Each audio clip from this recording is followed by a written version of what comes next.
Hello everyone, this is Minu Dhankan and welcome back to my YouTube channel #commerce vibes. तो class 12th accountancy chapter कर रहे हैं 6 और chapter है बच्चों अपना कैश फ्लो स्टेटमेंट।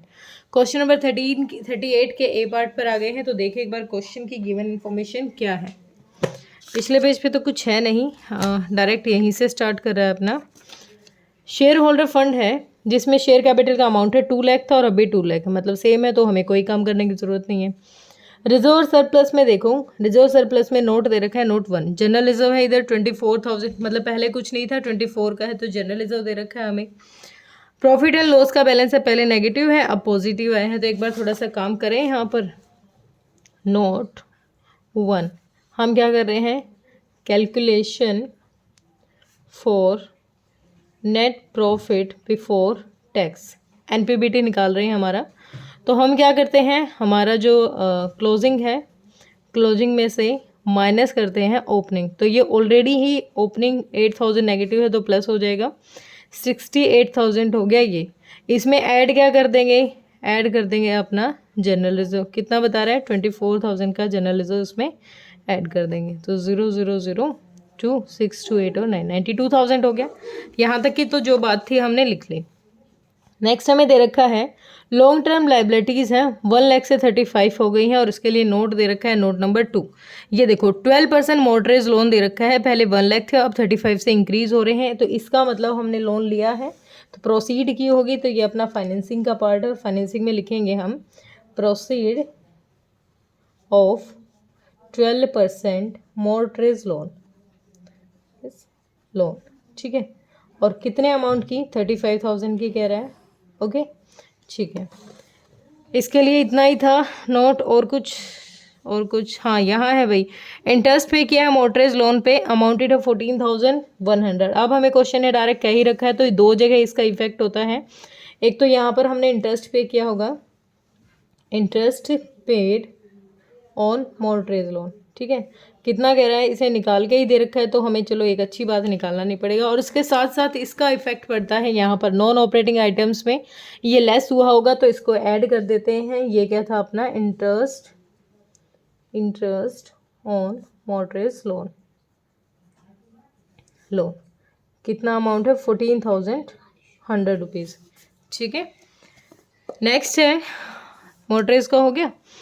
नेक्स्ट आगे भाई हम ट्रेड पेबल 62,000 के बढ़ रहे हैं 6,000 से, और करंट लाइबिलिटी इंक्रीज होती है तो कहाँ लिखते हैं, ये रहा इंक्रीज इन करंट लाइबिलिटी। क्या है, ट्रेड पेबल 6,000 से इंक्रीज कर रहे हैं, ट्रेड पेबल्स 6,000 से इंक्रीज करते हैं तो ये ऐड हो जाएंगे। फिर हमें दे रखा है फिक्स्ड एसेट है, फिक्स्ड एसेट्स को लेके हमें नोट दिया हुआ है। मशीनरी हमारी कितनी हो रही है, डिक्रीज हो रही है, और एक्यूमुलेटेड डेप्रिसिएशन। अब एक्यूमुलेटेड डेप्रिसिएशन दे दिया है ना, तो एक बार जल्दी से हम दोनों काम कर लेते हैं, दोनों ही चीज़ें बना लेते हैं। क्या, एक तो प्लांट एंड मशीनरी और मशीनरी है, एक तो पहले बना लेंगे हम मशीनरी अकाउंट।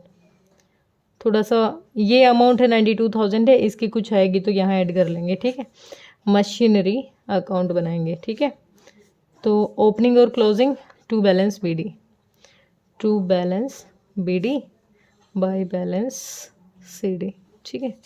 तो ओपनिंग कितना कह रहे हैं, ओपनिंग है अपनी मशीनरी का 1,60,000 और ये कितना है 1,45,000। और इसके साथ साथ बना लो एक्यूमुलेटेड डेप्रिसिएशन का भी, एक्यूमुलेटेड डेप्रिसिएशन अकाउंट, ठीक है। और इसका है बाय बैलेंस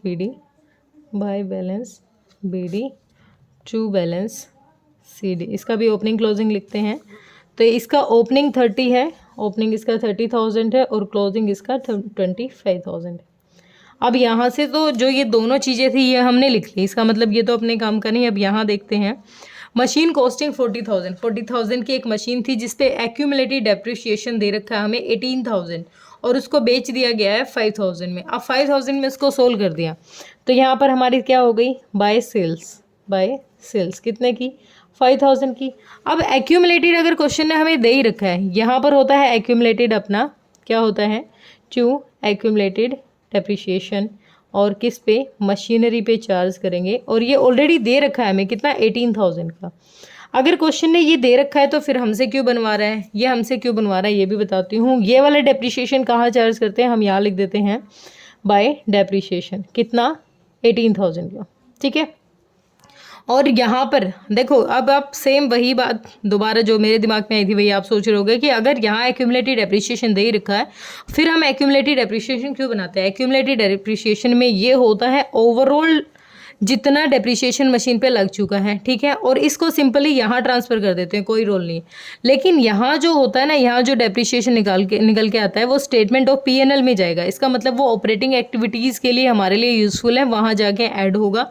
तो ये निकालना है तो पहले यही निकाल लेते हैं बैलेंसिंग फिगर करके। 0085324 43,000 आ गया, इधर भी कितना आ गया 43,000। तो अब जो ये करंट ईयर का डेप्रिसिएशन है, यहाँ पर होता है करंट ईयर का डेप्रिसिएशन, यहाँ पूरा डेप्रिसिएशन जो अब तक मशीनरी पे लग चुका है, ठीक है। तो अब जब तो मशीनरी पे जो लग चुका है वो हम ट्रांसफ़र कर ही चुके हैं। यहाँ पर कितना आ गया करंट ईयर का डेप्रिसिएशन 13,000। तो ये जो डेप्रिसिएशन होता है ये अपना ऑपरेटिंग में जाता है। कौन सा है, ऑपरेटिंग एक्टिविटी है। तो यहाँ पर एक बार दिखा देती हूँ मैं। तो डेप्रिसिएशन ये ऐड हो जाएगा, डेप्रिसिएशन ऑन मशीनरी, ठीक है। कितना डेप्रिसिएशन है 13,000। अगर आपको लगे कि एक्यूमुलेटेड दे रखा और निकालने की ज़रूरत नहीं है, बिल्कुल निकालने की ज़रूरत है क्योंकि हमें नॉर्मल डेप्रिसिएशन करंट ईयर का नहीं दे रखा, ठीक है। अब ये चीज़ हो गई। अब हम काम करते हैं किस पे, अपनी मशीनरी पे। अब एक मशीनरी कह रहा है 50,000 की एक मशीनरी थी, ठीक है, उसको बेच दिया 5,000 में, लेस कर दिया, कितना रह गया 45,000। उस 45 में से 18, ये जो 18 है 18,000 क्या उस पर डेप्रिसिएशन भी लग चुका है। 000 15 में से 8 गया 7 और 3 में से 1 गया 2, कितना आ गया ये, हाँ 3 में से 1 गया 2। तो इसका मतलब यहाँ पर 1 मिनट 13,000 हो गया, 45 हो गया, 000 3 में से 1 गया 2, हाँ ठीक है। हमारा जो क्या आ गया 20,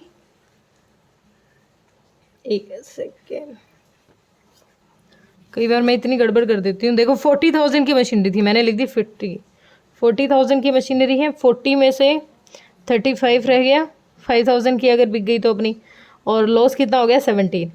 देखो ये थी ओरिजिनल कॉस्ट, ये सोल्ड हो गई है जितने की, ठीक है। ये क्या है, डेप्रिसिएशन लग चुका है। तो अब क्या आ गई, अब वो वैल्यू आ गई जो हमें लॉस हो गया है, और लॉस कितने का हो गया 17,000 का। तो लॉस दो जगह जाता है, एक तो यहाँ जाएगा loss on sale of machinery, कितना है 17,000 का है, ठीक है, लॉस है। और दूसरा कहाँ जाएगा, यहाँ दिखा देंगे by loss on sale of machinery 17,000। अब बैलेंसिंग फिगर करके ये अमाउंट निकाल लेते हैं। तो इधर का तो बोथ साइड का टोटल निकालेंगे तो इधर का टोटल आ जाएगा 145 में। 1 मिनट में ऐड कर लेती हूँ, 1 मिनट रुको। तो ये आपका 1,85,000 आ गया, 1,85,000 आ गया इधर का अमाउंट। 1 मिनट रुको, हाँ 1,85,000 ही आ रहा है, 1,85,000 आ गया, इधर भी 1,85,000 करेंगे तो हमारी नेट परचेजेस निकल जाएंगी। टू परचेज अकाउंट, और ये बैलेंसिंग फिगर करके निकाली हमने, कितना अमाउंट आ गया परचेज का अपना 25,000 आ जाएगा। 180 में से 160 है। दोबारा देखो, सेल्स हुई 5,000 की, डेप्रिसिएशन लग गया 18 का, लॉस हो गया 17 का, टोटल में से ये लेस करेंगे तो इतने की परचेजेज आ जाएंगी। और ये सेल परचेज कहाँ दिखाते हैं, इन्वेस्टिंग में। इन्वेस्टिंग में क्या हुआ है अपना देखें एक बार, इन्वेस्टिंग में सेल हुई है तो सेल ऑफ मशीनरी कितनी है 5,000 की अपने पास अमाउंट आया है, और हमने परचेज भी की है 25,000 की, 25,000 की परचेज ऑफ मशीनरी कितनी 25,000 की परचेज की है, तो ये नेगेटिव बैलेंस है, ठीक है। यहाँ तक का हुआ, मेरे ख्याल से मशीनरी का काम तो हमने कर ही दिया। हाँ भाई, इसके सारे पोस्ट कर दिए हैं, कहीं मैंने छोड़ा नहीं है। अब आ गए थे हम कहाँ पर, करंट इन्वेस्टमेंट। अच्छा 1 मिनट देखो, करंट इन्वेस्टमेंट मार्केटेबल सिक्योरिटी दे रखी है। और हम एक चीज़ जब मैंने थ्योरी कराई थी तभी आपको समझाई थी कि मार्केटेबल सिक्योरिटीज़ कैश और कैश इक्विवेलेंट में ही आ जाती हैं। तो इसका मतलब जो ये बैलेंस हमें ओपनिंग और क्लोजिंग दे रखा है ना, इसमें थोड़ा सा चेंज कर लो। 1 लाख तो हमारा क्या दे रखा है, ओपनिंग है, और 2,44,000 हमारा कितना दे रखा है, क्लोजिंग दे रखा है। इसमें क्या ऐड कर लो, मार्केटेबल सिक्योरिटीज़, क्योंकि ये भी किसका पार्ट होती है, कैश इक्विवेलेंट का। इसका मतलब ओपनिंग कितना है, 1,15,000 है, और इसमें 22 ऐड करेंगे तो कितना हो जाएगा, 0,0066, 2,66,000 अपना क्लोजिंग है। अब हम ओपनिंग क्लोजिंग ये नहीं ट्रीट करने वाले, क्वेश्चन में ये नहीं देखेंगे कैश का, जब हम लास्ट में अपना आंसर देखेंगे ना, ये नहीं देखेंगे हम, ये टोटल अमाउंट देखेंगे ये वाला, क्योंकि मार्केटेबल सिक्योरिटीज़ भी क्या होती हैं बेटा, ये भी ऐसी होती हैं कि इनको 3 महीने के अंदर कभी भी कैश में कन्वर्ट किया जा सकता है, ठीक है, ये कैश की फॉर्म में ही होती हैं। हो गया। इन्वेंट्री है, इन्वेंट्री 80 से 61 हो रही है, इसका मतलब 19,000 से डिक्रीज हो रही है, और डिक्रीज इन करंट एसेट, ये रहा decrease in current assets inventories, कितने से, 19,000 से। फिर है हमें दे रखा है ट्रेड रिसीवेबल है, और ये ट्रेड रिसीवेबल इंक्रीज हो रहे हैं, करंट एसेट है, और करंट एसेट्स कितने से इंक्रीज हो रही है, 9 और नहीं सॉरी 10 में से 9 गया 1 और 1, 11,000 से, कितने से, 11,000 इंक्रीज इन करंट एसेट्स, तो ये है अपने ट्रेड रिसीवेबल्स, कितने, 11,000 के, और ये माइनस हो जाएंगे। तो अब देखें भाई, यहाँ तक का क्वेश्चन हो गया, इंटरेस्ट पे कर दिया, इंट्रीम डिविडेंड दे रखे हैं। अब इंट्रीम डिविडेंड का मतलब क्या होता है, इंट्रीम डिविडेंड अगर क्वेश्चन देता है तो एक बार प्रॉफिट की तरफ देखें, क्योंकि इंट्रीम डिविडेंड को प्लस कर देते हैं किस में, हमारे प्रॉफिट में। तो 20,000 की ऐड कर देंगे तो 0,002 और 11 1,12,000 क्या आ गया, हमारा नेट प्रॉफिट आ गया, net profit before tax, net profit before tax कितना आ गया, 1,12,000 आ गया, ठीक है, यहाँ आ गया। ओके, उसके बाद है इंट्रीम डिविडेंड हो गया है, मशीनरी हो चुकी है, तो ऑलमोस्ट अपना क्वेश्चन यहाँ से तो हो गया है, एक बार टोटल करेंगे तो ज़्यादा अच्छे से क्लियर हो जाएगा। 1,12,000 है, और 1,12,000 में से कितना हमें ऐड करना है, कितना है, 17, 7, 3, 10 और 14, 4 और 1, 2, 3 और 4, 44,000, 44,100 ये ऐड कर देंगे, 0,0,1,6,5,1, 1,56,100 क्या आ गया, operating profit before working capital.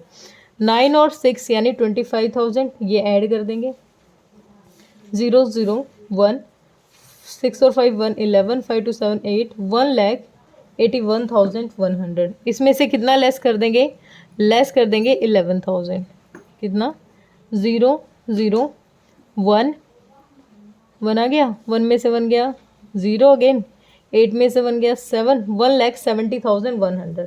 अब हमें किसी तरीके का नेट मतलब इनकम टैक्स के बारे में कुछ बात नहीं हुई थी, तो यही अमाउंट 1,70,100 क्या आ गया, यही हमारा क्या आ गया, ऑपरेटिंग एक्टिविटी से आ गया। तो मैं यहाँ लिख सकती हूँ net cash from operating activities, operating activities, ठीक है। उसके बाद यहाँ पर कुछ था अपना, सेल ऑफ मशीनरी थी 5,000 की, तो इसका मतलब नेट चेंज आ गया अपना 20,000 का, और वो भी नेगेटिव।